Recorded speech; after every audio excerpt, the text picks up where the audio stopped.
Li bajarê Amedê fabrîqeya valîz ango bahulên nayên şikestin hilberînên xwe didomîne. Fabrîqa li bajarê Amedê ya yekem a bahûla ye. Bahulên erzan û bi qalîte bi xwe re rêwîtî jî hêsan kiriye. Lewra marqeya yê Amedê di nava bazara Tirkiyeyê de ciyê xwe girtiye. Kampanyayek taybet di rojê de 1800 bahulan dihilberîne. Metal ve tekstil olarak kurmuş olduğumuz şirket 2022 yılında kurduk.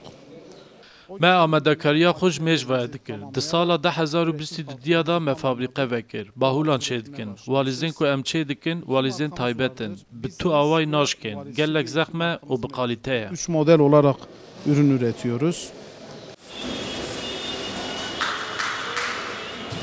Di fabrîqeyê de 19 reng û 3 şiklên bahûla tê çêkirin. Bahûlên ku ji maddeyên kîmyevî a taybet tên çêkirin nayên şikestin. Karsaz armanc dike ku hejmara karmendan zêde bike û bahûlên ku dihilberînin îhracatê dervî Tirkiyeyê bike. Hem tekstil bölümümüz var, iç aksesuarlar falan, iç aksamı. Em dixwazin hejmara karmendê xwe zêde bikin û derfetê kar ji bo gencê xwe vekin. Heman demî de em dixwazin têkevin bazara Avrupa û rojalata navîn.